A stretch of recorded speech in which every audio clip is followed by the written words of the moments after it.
whole world in his hands. Without the love that he gave. Yes, why do I holler at this hour? Cause the power of this hour is the mind of the heavenly fathers. I said what he said when he was pressed on every side. Pressed on every side with a decision to save man. Cause man made money and money made man bad. So man drifted further from the image of God. It all started in the garden when Adam and Eve just had to take a bite of the devil's ideas. They were already gods and convinced them there was God. That's the greatest lie ever taught, real talk. That's the greatest lie ever told, truth, dog. So Jesus came on the scene saying he was God. Got men so mad that they had him crucified. But if you do the math and you real precise, then you will see that if God's Christ creation wants man to be his family and life beget life, then you must be a God and must be a God. Then somewhere along the way they must be a mix-up. That's that mix-up that Jesus came to fix up. Died on the Friday, on the Sunday he was risen up. A new creation made just like God. And if you are in him, then you just like that. Express image of the Most High God. If you are God, that means you're on it all. You cease from your efforts and sweating and getting all. What's left is for you to love your neighbor, give him all. Do you see it? Can you say it? Without the love of money, we get rid of all evil. Without the love of money, we get rid of all evil. Good evening, peace and blessings, beautiful African people. I hope everybody's good tonight. So we're having another family meeting, whatever we want to call it. So the title today basically, it's actually kind of inspired or a takeoff from yesterday's quite flaming space that was hosted by, I just forgot now the brother's handle name, yeah. So and then the title was if Jesus Christ was a myth, true or false, and the discussion really got to the clouds and smoky and fiery and all that. So mine is titled "I Am No Longer Christian: My Journey to Becoming Musoni." By the way, Musoni is a name I learned from the book I read. I'm not done with the book. It's called the Congo, the Bantu Cosmology of the Bakongo by Dr. Fukiao. So I went through the creation story. I think it's like one of the most. If you really the first creation story I was actually exposed to the Bible story, and I thought that was the only one. And when you read the Bantu Congo creation story, it's amazing how it's so aligned with science and all that. But so while I was going through it, they really covered a section where they cover the purpose of a human being, the cycle of life, how you are supposed to reach certain levels of your higher self, or I like to say your most high self, and that most high self is called Musoni, something which I think would be equivalent to a Freemason, or in the Western, which is a copy obviously, Western Freemasonry would then be called, Western Freemasonry, I think it's 33rd degree Mason, yeah. So that's the level you reach where you are basically above. You've subdued your lower self and you're vibrating at your highest level, and you're no longer driven by your primal brain. Your primal brain is basically because there are many theories on the types of brains, but the theory on the three types of brains your reptilian primal brain, and then your highest one being your neocortex. So your primal brain really is responsible for your survival. That's where your fight or flight comes in, and it's important.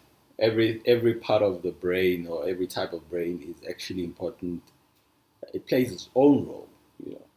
So, and we're gonna see how these brains are activated, and they cannot operate simultaneously. The neocortex, which is your your higher vibration or your higher self, is the brain that deals with language, reasoning, and thought. So when when in scholarship, people quote, "This is the father of this, this is the father of philosophy or scholarship or whatever." It all boils down to the neocortex. This is where innovation comes into play. There's something which um, I really discovered when I well, through my studies and all that, and just observation that it doesn't matter how intelligent you are in terms of your neocortex, how you how educated or how much information or knowledge you may have. The primal brain, when it's time for it to kick in, it will shut down your neocortex immediately. I'll give you an example. If you are now walking, you are coming wherever you're walking into the mall, and then you see a group of people running out in the opposite direction. What are you gonna do? You're not gonna. You're reasoning, and why are these people running? It's not gonna work. You're just gonna turn around and run yourself. And if somebody was to ask you, why did you run? You'd say, because I saw people running. They're like, but did you ask why? Did you, was it based on analysis, on reason and thought? No, you just reacted to the fear. The fear is like, hey, everybody's running. So it's time for their fear, fight, flight, or freeze. That's the primal brain. And why I'm bringing this up, actually, I was explaining the whole Musoni thing.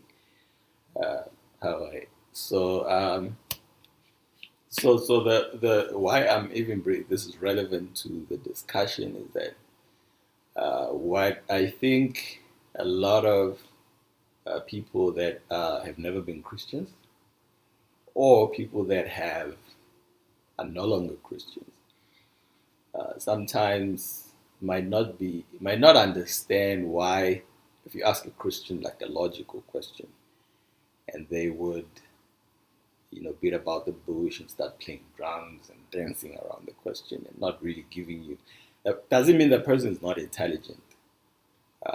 The issue is anyone who's been a Christian. I was born in a Christian family. My parents were preachers. They used to preach in the train in the 70s in Johannesburg, and they opened churches. My pops even used to, before COVID-19, he was traveling to Mozambique to preach and all that. And then thanks to COVID, he's staying home now. And I grew up in a very, very Christian family. If you were sick, they would say, by his stripes you healed. You gotta believe, What does the Bible say, we were like on the extreme level of the most extreme. I've never seen such an extreme. We were not even allowed to. I used to smuggle. I love hip hop. I grew up on hip hop, and I credit it for part of my illumination awakening. 90s, 80s, 90s hip hop, 70s, 80s, 90s hip hop has that level of scholarship. Trust me. So yeah. But since at home we're not allowed to listen to such music, it was devilish. I would smuggle it in. We couldn't even watch all these soaps that people watch, your generation, and all these things. They were considered devilish. It was music being played in the house. So it was quite super Christian. I grew up in a Christian era where there were things called revivals. At conferences there would be a tent, and that tent would shut down everything. It was like the biggest thing in the neighborhood. Not a bash, a street bash or anything. That was the biggest thing. This was before street bashes came into to existence. This is the era where even non-Christians would go to church on Christmas Day. Everybody would go to church on Christmas Day, even if they were not churchgoers or Christians and stuff.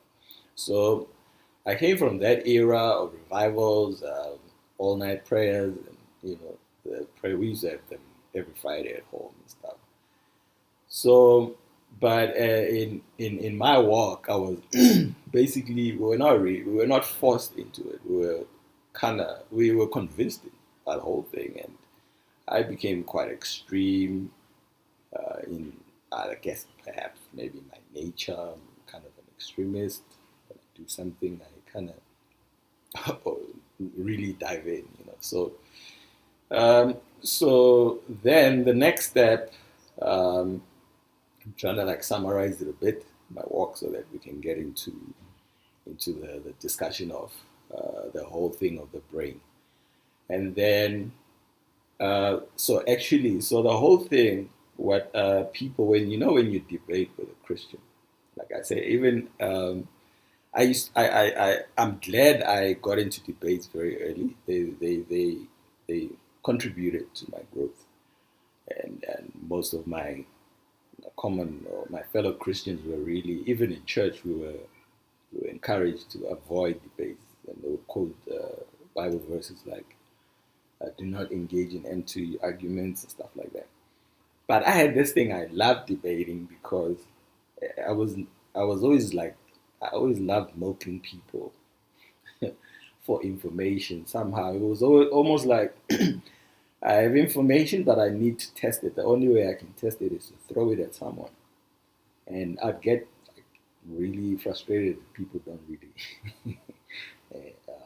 take the bait and bring it on.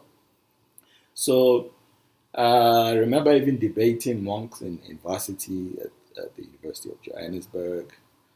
And so we grew up in an era where Jesus was coming. It was a big thing, the 80s, the 90s.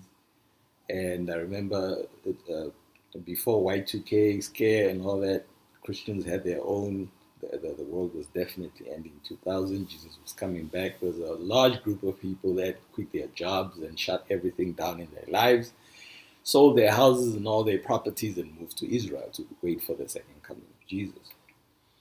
But that has has since really dropped.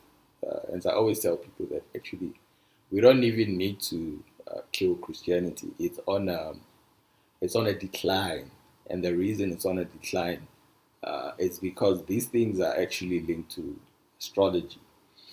The Christianity has had its beginning and its heights during the age of Pisces.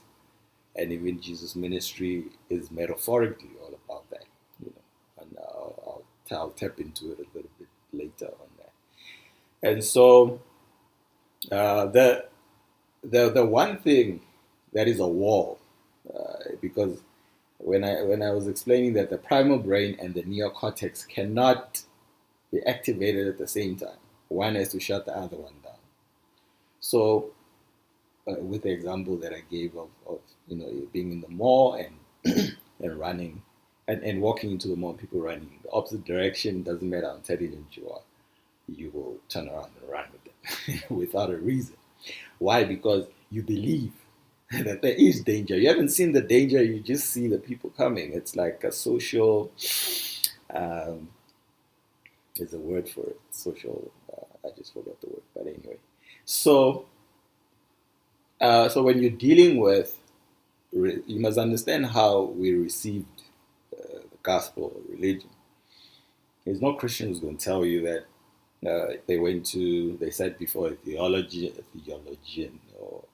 or whatever, so-called Bible scholars. Wonder why they even there's even such a word. But yeah, there are actual real Bible scholars, but most of them are not Christians. Um, so they don't sit down with them and they give them evidence. You know, when the whole argument was, yeah, there is historical evidence of Jesus having existed, but that's not how they receive the faith. How you receive the faith is they tell you that if you die in the next 24 hours and you don't know where you're going, please put up your hand. And you put up your hand, and that they have to activate your primal brain, the fear part. There's no difference between fear and faith. Fear and faith are the same thing. When you, like I said, when you see that crowd coming out of the mall and running, and you join them, you do it by faith. You believe there is a danger. You're afraid. It's the same thing. So it all operates at the primal brain. And no one can stop you there and say, hey, but professor, you're a scholar. Why are you running? Knowledge, why are you running? Can you give me an actual reason? It's not going to reason with you.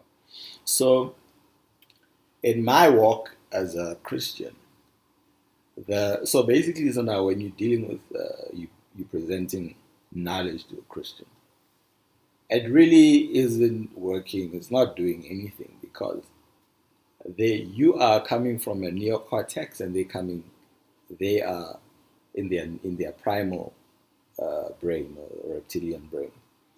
So you are talking past each other. For two people to talk to each other, they have to talk on the same level of vibration. So it doesn't mean they're not intelligent. It's just that whoever you are, as long as you are now dealing with a factor in front of you from a primal brain, the neocortex just flies out. As intelligent as anybody can be overcome by greed. We've heard of Nigerian 419s that have crooked the most successful businessmen in Europe. I've stayed with Nigerians in Joburg for a while. That's where I learned about the 419, and I could see that these guys are quite convincing. But how it actually works is they trigger the greed. The greed operates in your primal brain. It's emotions, So it's not so that it shuts down the neocortex. So someone that actually built a business from scratch using their neocortex, you strike them in their primal brain. So even anyone that has been understands the training of fighters, if you've ever been whatever in martial arts or anything, they deal with the psychology. They teach you that. In martial arts, they tell you when you fight with someone, if someone wants to start, you don't start fight. Someone really insists on wanting to fight with you. You back off. You're like, hey, brah, nah, I'm good. And then you really insist. But if you really want to bring it on with him, make him mad, And I remember an instructor would say, just swear at him about his mother and everything, and you stay calm. That's how you're going to defeat him. Because he's going to use all that. He's going to be in the primal. And the neocortex then you will use your knowledge to subdue him. So those are things that are applied, I think, all around every discipline. Or I think people might call it emotional intelligence. Yeah. So as a Christian, I credit one pastor today for having shut down this primal brain. I was telling my brother today that I used to confess my sins every day, or even twice or three times a day. 1 John 1:9, if you confess your sins, is faithful and just to forgive your sins and to cleanse you of all unrighteousness.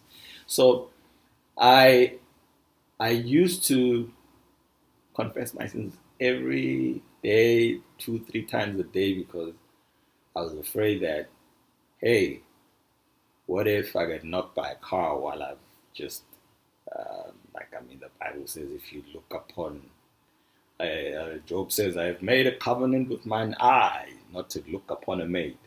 And then Jesus is talking about if you look at a woman wanting to or desiring to have her, you have already committed adultery in your heart. So I was like, damn, I need to. So I was always confessing my sin in case I get knocked down and die before I confess my sins and stuff. Until I went to this move to Pretoria, and there was this pastor from Nigeria, and he taught this sermon. Once saved, always saved. I was like, what the hell? The devil is a liar. Once saved, always saved? Come on, I don't want to hear this nonsense. This is the kind of stuff that gets people to hell, because I was afraid to even look at the information, because just in case I look at it and in my, you know how as Christians you're trained to think that your brain is not important. What if you are, you're trying to understand God with your puny mind and stuff like that. And I was afraid to let my mind explore, even though I was pretty much, my mind or my brain was equipped to, I'm a pretty analytical person, so I was afraid to explore such things. I even remember at one point, I had a crew. We used to make music, Christian hip hop and stuff. And then we were chilling one time, and these guys are talking about. So this one guy is explaining that the tithe is not biblical. I didn't even want to hear it. I'm like, I let them have the discussion because I was afraid to explore any information. I was like, I gotta be safe. When Jesus comes, I gotta make it up the clouds, yo. If something happens to me, I gotta make it to heaven, And so I listened to him. I was like really rejecting the sermon, but he actually made a whole series of it. And then, oh, by the way, people, this is being recorded, just in case anybody. So I'm gonna let speakers in a little bit later.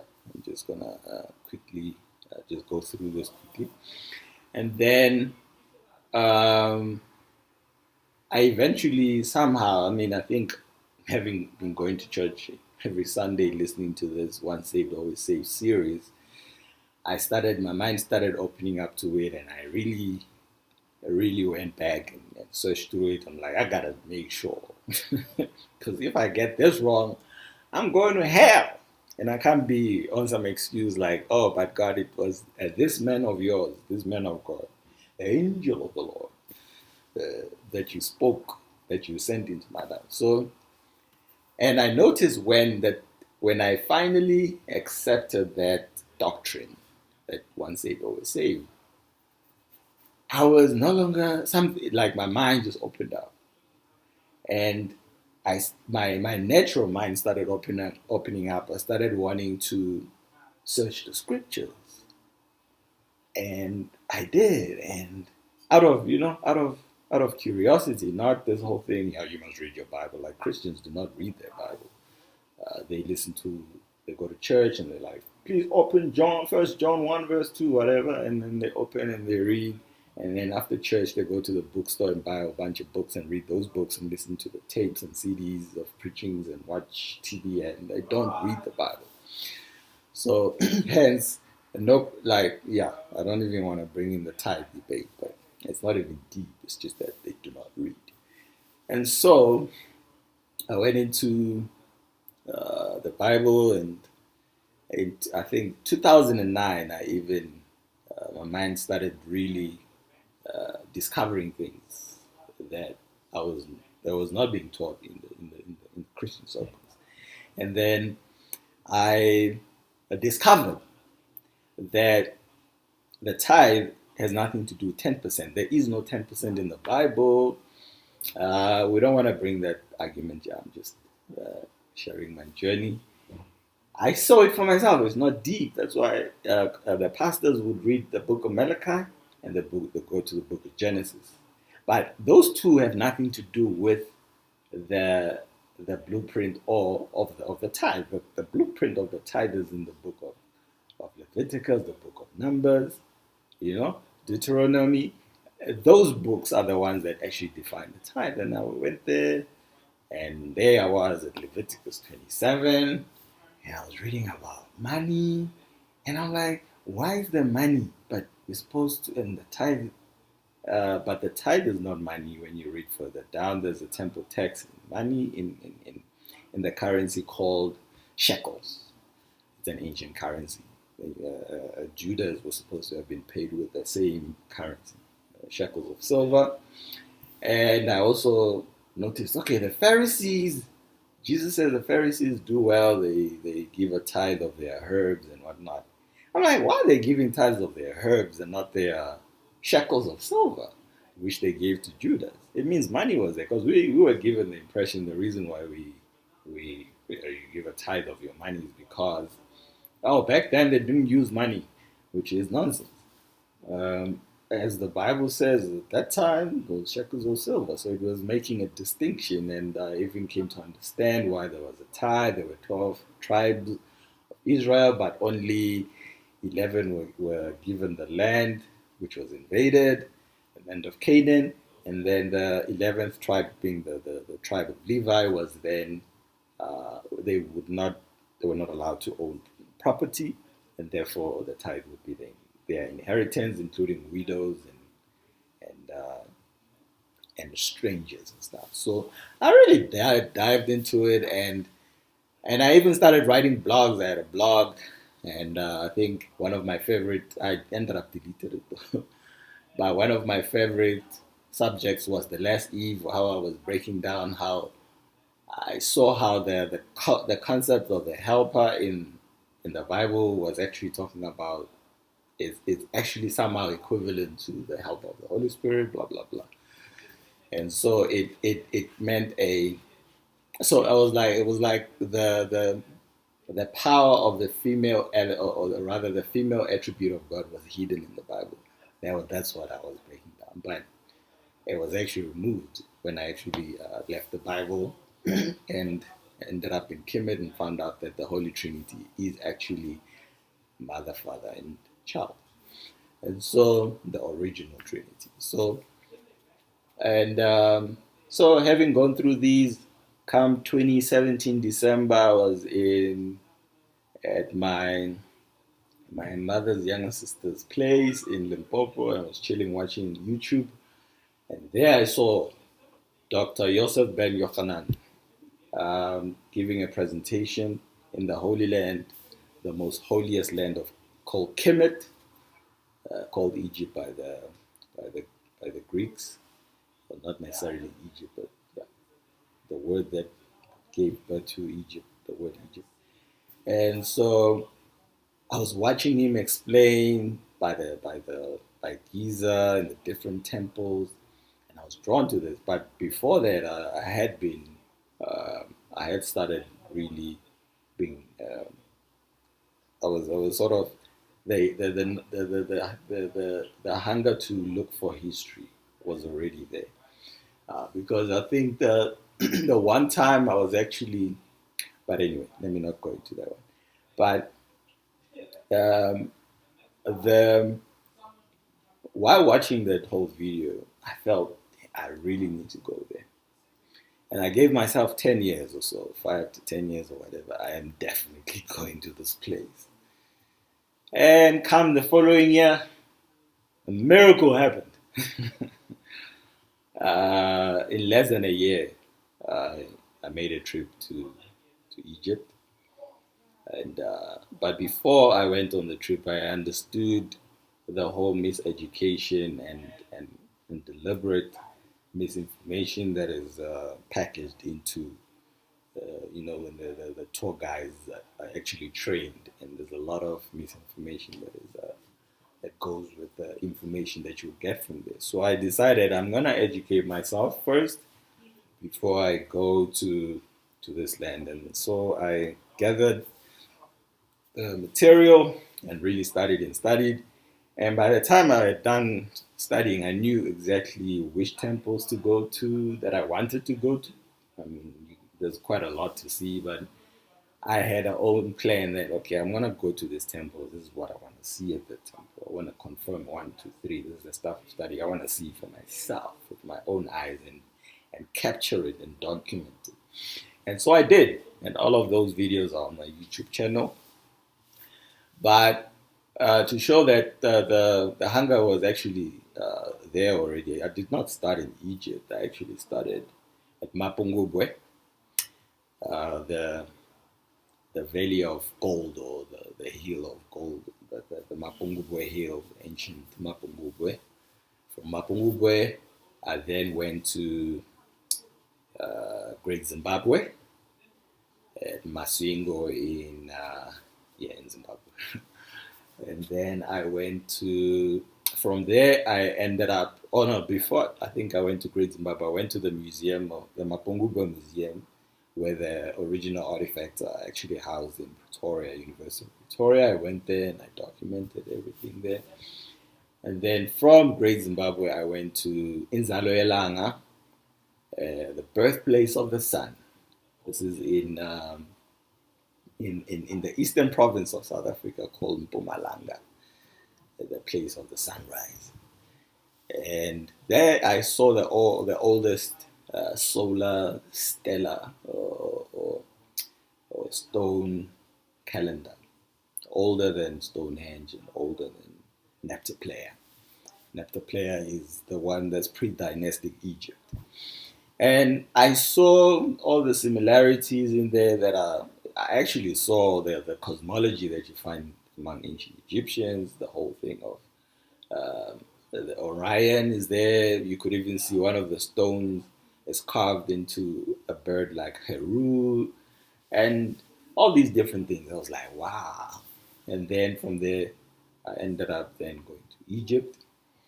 So when I came back from Egypt, having confirmed a lot of the things that I'd seen in the Bible, I was like, well,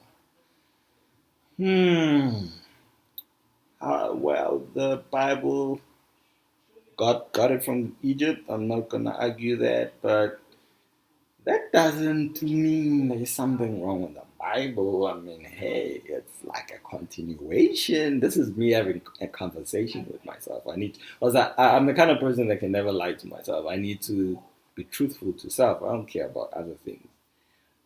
For me, what's most important is being truthful to who I am and to myself. That's for me. That's the highest goal. That's why I do not pretend. I don't have the energy to try and be something else that I'm not. And so I convinced myself that, hey, I mean, even the Bible says that the gospel, it was first to the Jew and then to the Gentile. So before the Jew, it was the ancient Egyptian.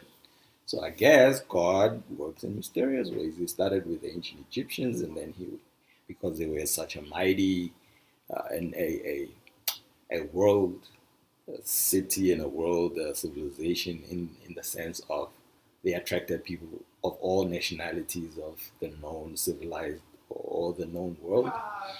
And so I was like, hey, yeah, it's just a continuation. The Bible's a continuation of Kemet. So I'm still a Christian and I embrace Kemet and the pharaohs. And I remember when I actually were having lunch with clients at work and stuff, and I told, so we were just having a discussion. They're like, oh, so what's happening? I'm like, I'm going to Egypt next week. They're like, oh, cool. And my colleague's like, oh, that's very nice. I was actually in Israel. And they showed me, I saw Pontiphar house there and stuff. And in my head, I'm like, isn't Pontiphar in Egypt according to the Bible? Why is his house in Israel? But anyway, I didn't even want to get into it. And the brother said, yeah, Egypt nice, but I wouldn't go to Egypt. Like what would I get there? I can't get like Pharaoh's head. It's against my religion. And I'm like, this is interesting. And so, as I kind of convinced myself, well, this is all continuation. I mean, Moses was learned in the ways of the Egyptians, the Bible says, and he was mighty in word and in deed. And so I was like, hey, yeah, well, let's continue. Until, until I saw how the Bible was against ancient Egypt. I saw how they made up the Exodus to make Egypt look bad. I mean, anyone who's a Christian, a Hebrew Israelite, or whatever they have been taught in this circle, biblical circle, Egypt means bondage. Cush in the book of Zephaniah, and ye Ethiopians also shall be slain by my sword. Damn, what's going on? And tonight I will judge all the gods of the Egyptians, and I will slay the firstborns, and blah blah blah. Wow, damn. Why you gotta be? Why you gotta be like that? You know? And I realized, I mean, and also you have your Songs of Solomon, or do not look upon me because I am black. My brothers and sisters, or my sisters, whatever, made me work in the sun, and I took care of the vineyard, but my own vineyard I did not take care of. That's a serious metaphor of bigotry right there. I know, as I'm saying, you can, when you bring it before a believer, or coming from a primal brain, they want to justify it. And so, being truthful to myself, I decided, F the Bible. I come, me and my people, worst come to worst, my people come first. Yeah. And so that's how my mind works, you know.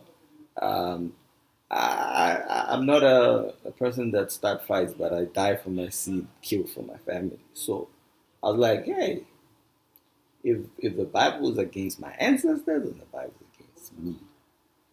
And I look back at the different doctrines that were taught, the Noah story, the Noah Ham, the terrible one, the one that draws curses upon his bloodline, is supposed to be the descendant of these Africans, the Canaanites, the Egyptians, and the Cushites. And I mean, when you're reading the book of Isaiah, they've got a whole curse of this is going to happen to Egypt and blah, blah, blah, blah, you know. And so, for me, it was then clear we can't have it both ways. And so I kicked the Bible to the curb. I gave Jesus an eviction notice of 2 minutes. I'm like, dude, GTFO. Yeah, so that's been my journey. And so the one thing I just want to quickly, I will be, I will be bringing people in a bit later, but I just wanted to address um, some of the things in terms of scholarship. There are certain things that people mentioned yesterday at the other space. I did not get a chance to address some of the things. And when people say, okay, one of the things I dealt with on my TL is that so the Christians yesterday were saying that if Caesar is like the Bible, okay, no, before I get to that, I want to address the people on this side who are not Christian. People, please stop saying Christianity is a Europeans or white man's religion. It is not. Yeah, I understand how it can be a white man's religion. It's been a handmaiden of the white man, but it was not created by the white man. Christianity. I did a thread called "Who Are the Original Hebrews?" The original Hebrews, the Habiru. We read about them in ancient Egypt, in the Amana letters. So there's quite a lot of the Amana letters. And the interesting thing is, like, the Bible having historical accounts and historical figures, is nothing is nothing unique in the world of mythology. Anybody that has studied ancient mythology, uh, beginning with, I mean, there's mythology all over ancient African cultures. When you go to Ethiopia, when I went to Ethiopia, it was January 2020, I think. Yeah, like when you go there to the sites, if you're not ready, you don't equip yourself with knowledge. They will mix the history with mythology because that's what they believe in. They'll tell you Solomon slept with Queen Sheba and then they had a child in Menelik, and then they'll go all the way to Haile Selassie and all that. That's a mixture of history and and they'll even show you her castle. They'll tell you she was buried there in Ethiopia. But when you go to West Africa, they'll also show you a grave of Queen Sheba in another part of the same region. So she is shrouded with mythology. And it's not a new thing. It's that's what I mean. Ancient, but the difference is prior to Abrahamic religions, the mythology did not confuse the people.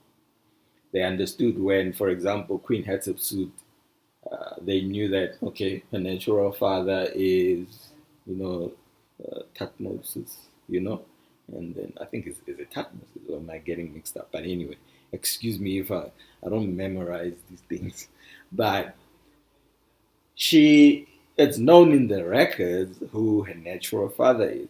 But when she comes in as a pharaoh and she states her identity, she states Amen.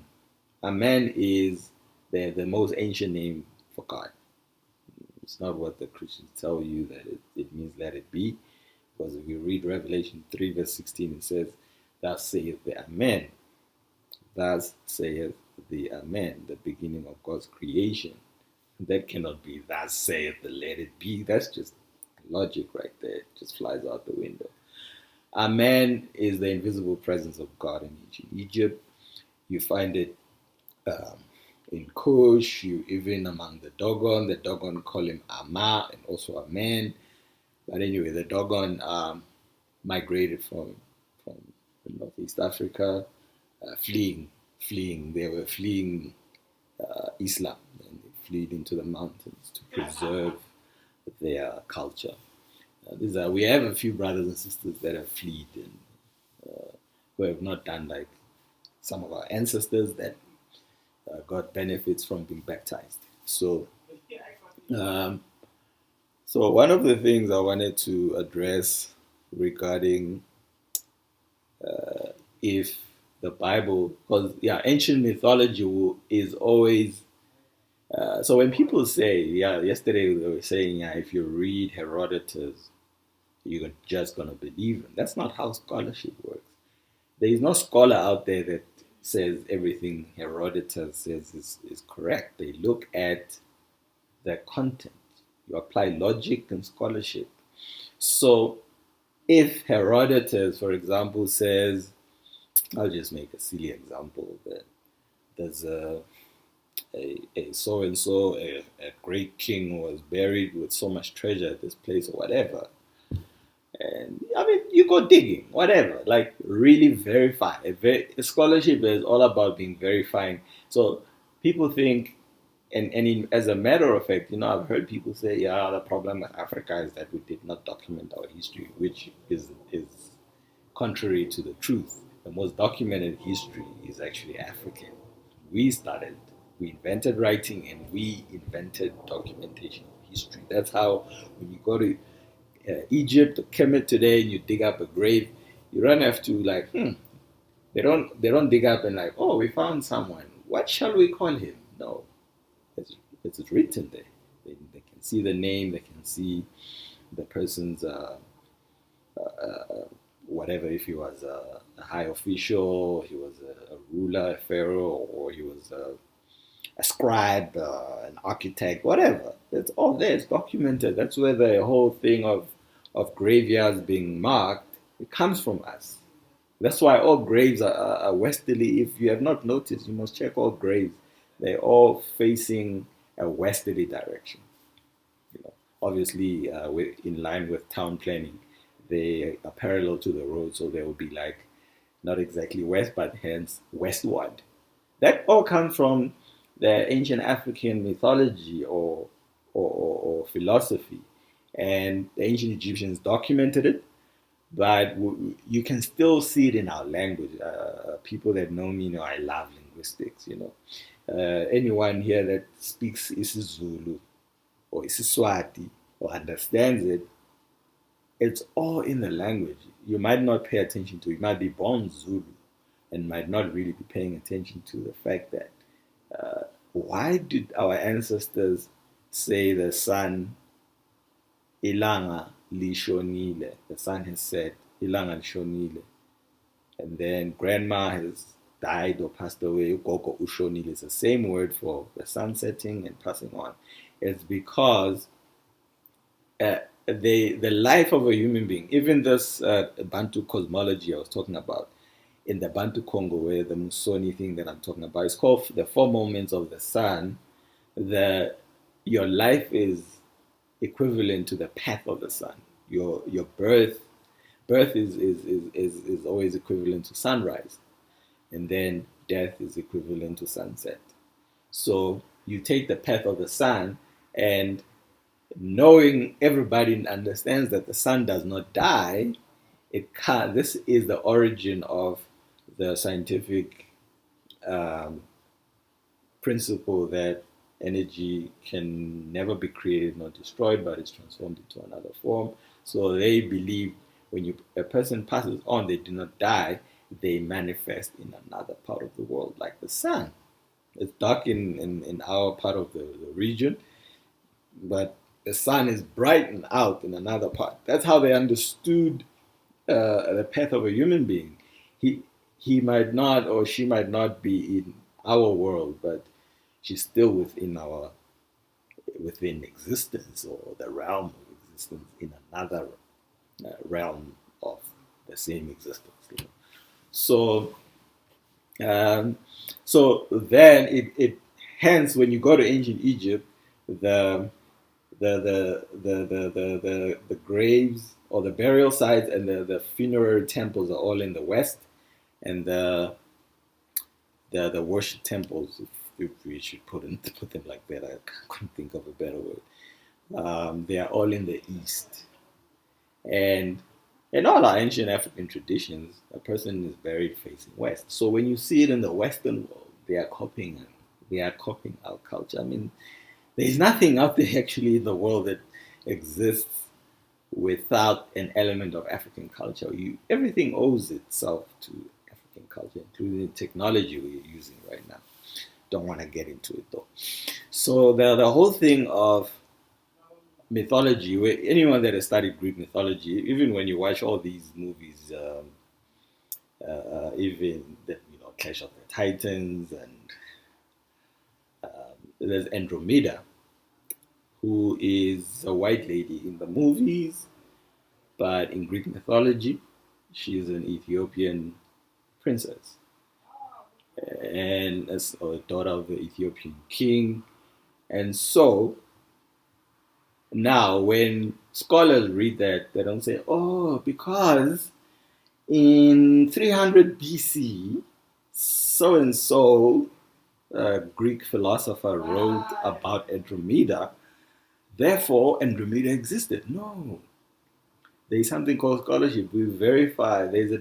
Greeks wrote texts, and there's a differentiation between, and there are some things today that scholars are still trying to confirm if they're true, whether they're mythology or factual. They do not just conclude that. You have to find evidence. I remember someone was debating me on Twitter about this whole methodology, and he said, yeah, well, if we're going to do, when you give them a mythology, a methodology, beg your pardon, if you give them a methodology that, well, there's archaeological evidence, anthropological evidence, there's linguistic evidence, and so on, they will say, yeah, but if we go by that, really, how are we gonna? And he gives me an example of someone who wrote about Alexandra the Greek, that people call the Great, and this person lived about 400 centuries, anyway, centuries after, and he's a historian. I'm like, no, he's not the primary source. He's not the first person that has mentioned Alexandra, you know. And we look at the oldest documentation of Alexander. Don't tell me about someone. If that guy 300 years or 400 years later wrote about Alexander and we didn't have anything else prior to that, we can't just say, oh, he was right, because we didn't see him. How do we know? And now and then I showed him where there's actually archaeological evidence. I gave him one piece of evidence as an example, which is a cartouche, what the French call a cartouche. It's a when you go to the ancient Egyptian temples, you will see whenever a pharaoh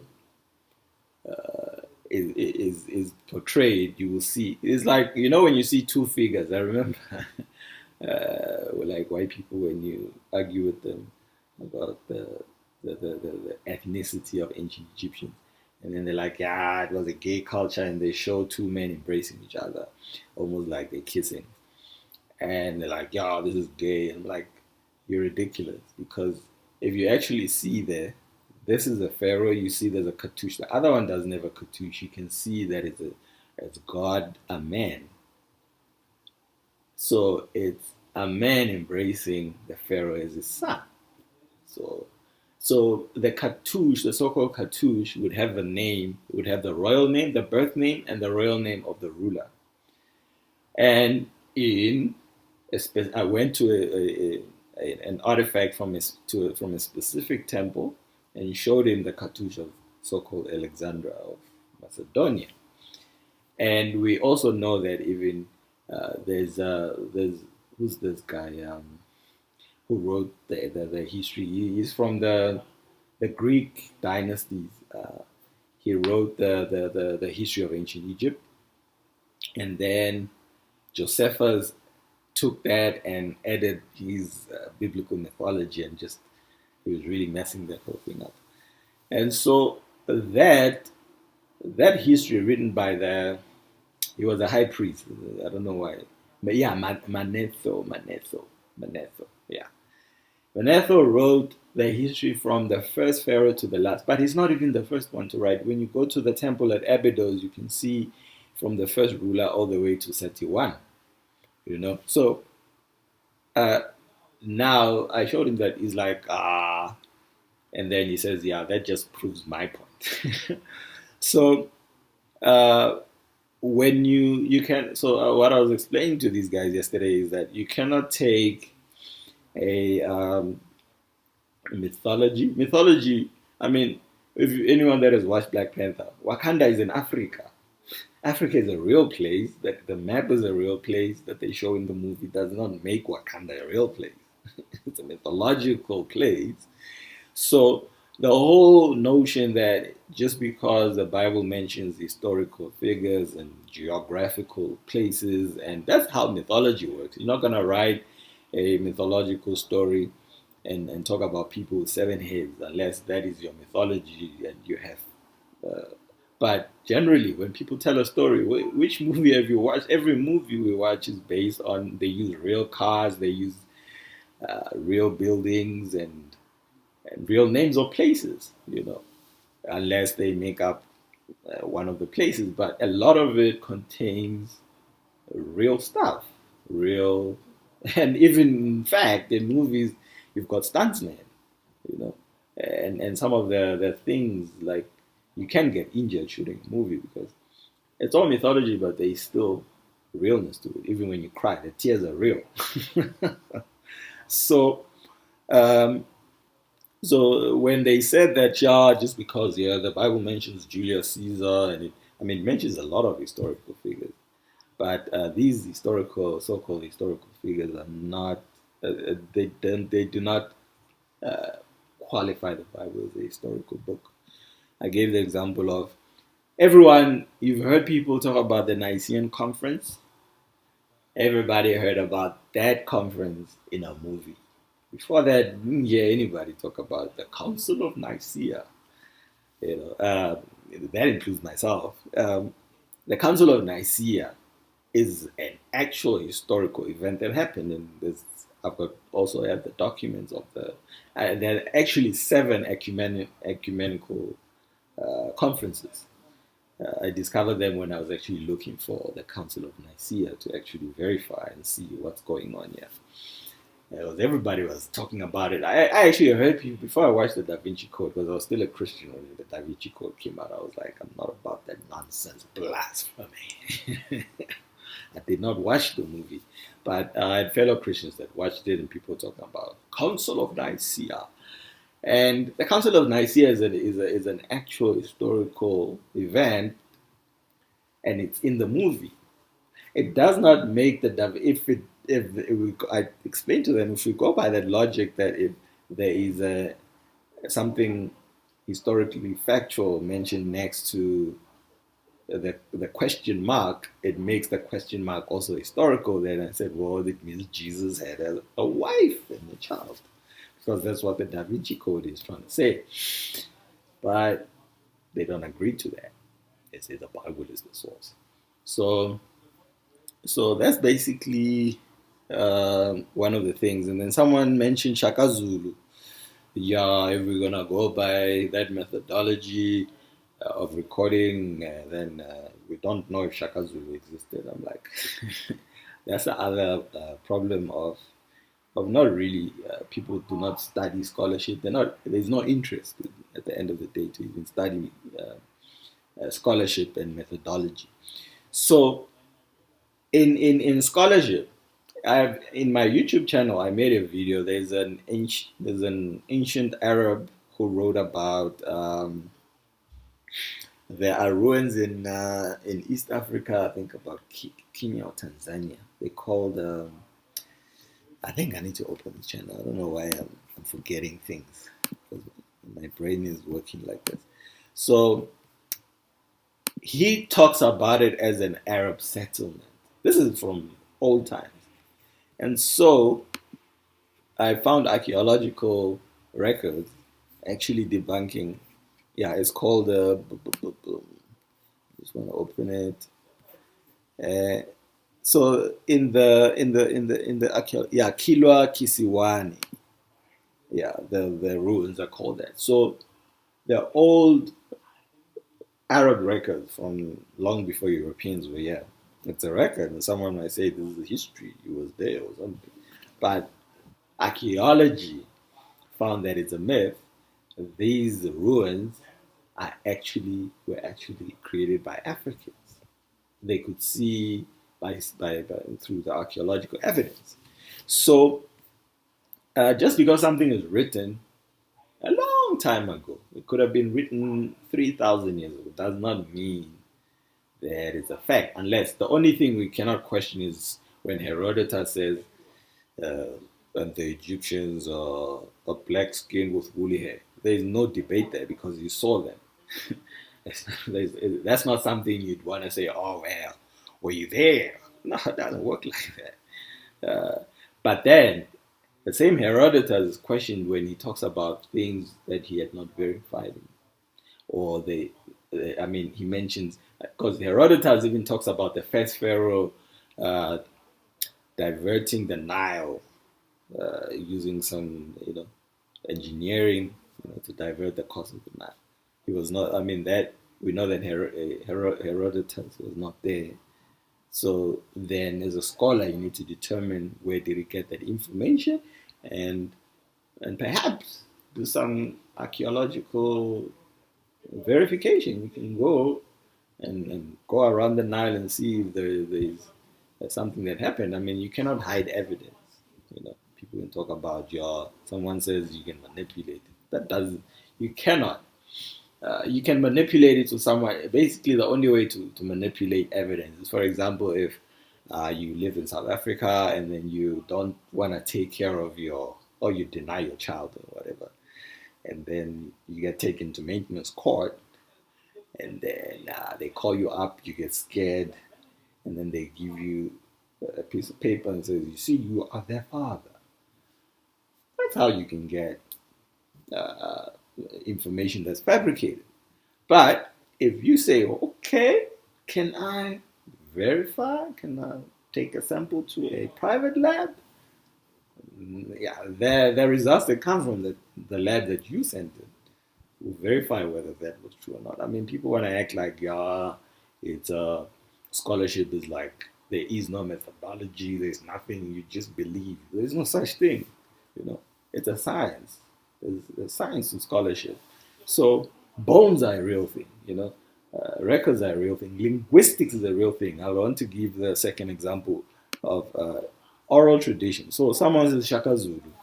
We don't know whether he was, but that's a terrible example because Shaka Zulu in the region and the time he lived in, there was no documentation of anything. It was oral tradition.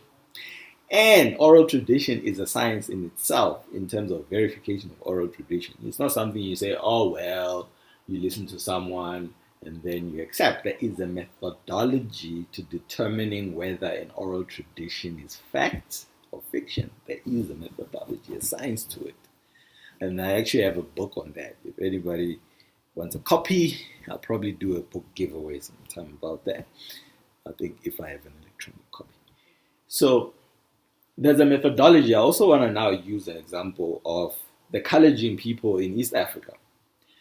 They have an oral tradition claiming to come from ancient Egypt. Okay. If you're not a scholar, it's a matter of do you believe them or you don't believe them, you know? And so when you're a scholar, now, this is what a scholar does. A scholar is equipped with skills, you know. Almost, I think, most people have skills in their, I mean, almost everybody, people in their workplaces are equipped with skills to do whatever. If you work in a laboratory, for example, you can give, if someone says, well, in this sample, please check for me what it is. If you work in a laboratory and there's equipment, you can actually run the sample and do an analysis and determine what is in this thing. You know, it's not people want to act like it's something that is far in Mars. Scholarship is a real thing. So without even bringing the politics that pertain to it, because it's just like if you, we even know that if you kill someone and you wipe the blood and clean the floor and chuck the body somewhere else, there will still be something that's linked to you somehow. That's how science works, you know. So people want to act like, yeah, no, we have no hope but to just believe. No. So now, when they want to compare Shaka Zulu to Jesus Christ, now let's look at where Jesus is supposed to have been born. He's supposed to have been born in the land of Canaan that they call Israel.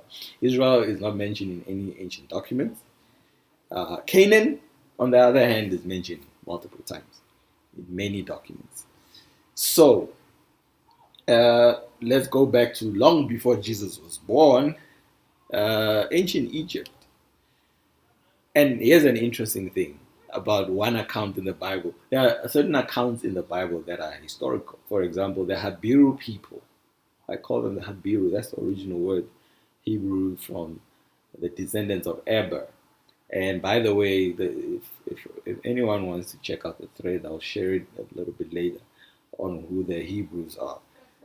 The Hebrews are not just Israelites. We're talking about, basically the thread breaks down the difference between the historical Habiru and the biblical Hebrews. Separate things, they're not the same.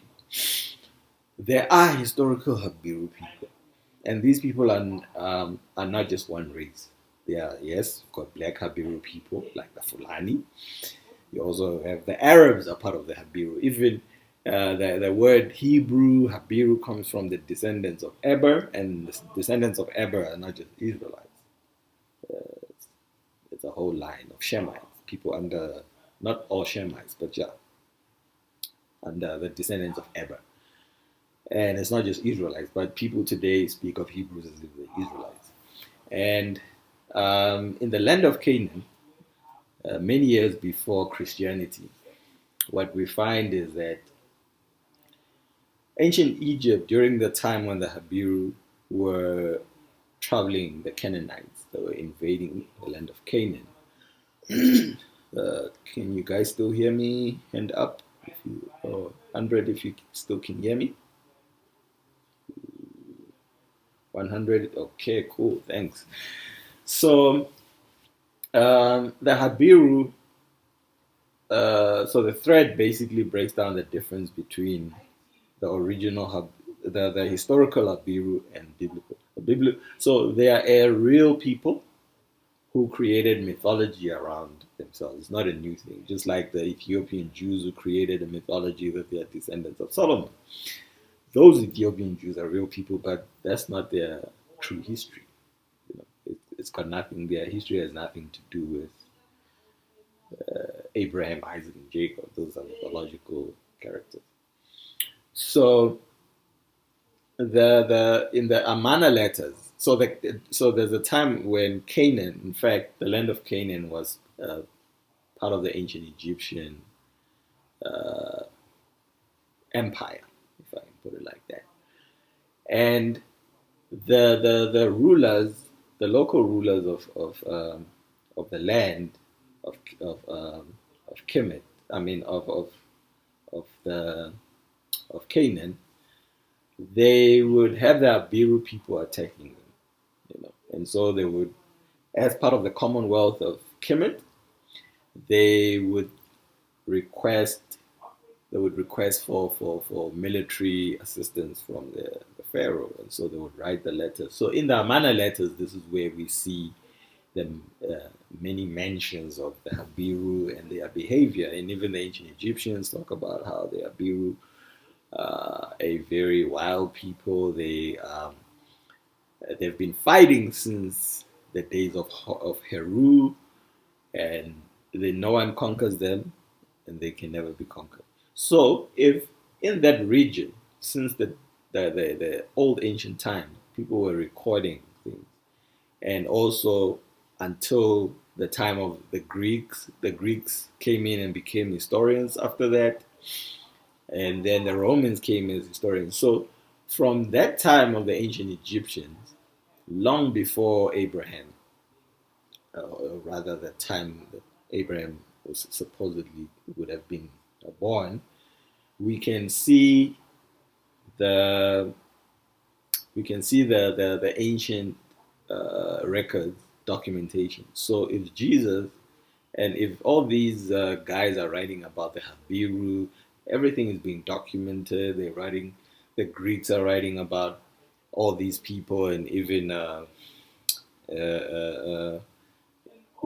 in the Bible, they even talk about Pharaoh Taaka helping the Israelites from, I think, is it the Assyrians or whatnot. So why would Jesus be born in a region where there's documentation thousands of years before he was born about everything, and no one bothers to write about it except years after he was born? So everybody that has been mentioned here, there is historical evidence someone has written about Jesus. All those people that wrote about Jesus, they all lived quite a long time after Jesus was supposed to have been born. So that one is even something that's not even up for debate. You cannot write about someone you have not. It means those people heard about Jesus the same way we heard about Jesus. They didn't see him. So there is no one that actually was a writer during the time he was supposed to have lived. And the funny thing, the Bible talks about how Jesus' mother was pregnant during the time when okay, before I even get to that, let me actually go to the third part that I wanted to go to. So Shaka Zulu came from a place of oral tradition. Oral tradition is not something that's dismissible. There is no difference between a documented record and an oral record. There is no difference because both need to be verified. And so I gave the example of the Kalenjin people in Northeast Africa or in East Africa having a claim of having come from ancient Egypt, a linguist went through an analysis, a study of their language to see if indeed they came from ancient Egypt, and found that it was a fact through linguistics. There were words, and the words that they were using in their language also show at what stage of the ancient Egyptian empire they might have left the empire. Just as much as if a people leave if someone comes and says, yeah, I used to live in South Africa, and they tell you, or in this part of the world, and they use slang that was used in the 80s is no longer used today, the words that were used in the 80s, you're like, this guy must have lived around that time. Nobody uses those words anymore, So I'm just giving that as an example. So the linguist, a trained linguist, went through an analysis to verify whether the oral history of the Kalenjin was actually factual or not, and found that it was. So that's another method. So oral tradition is not something dismissible. It's also, there's a methodology to that at the end of the day.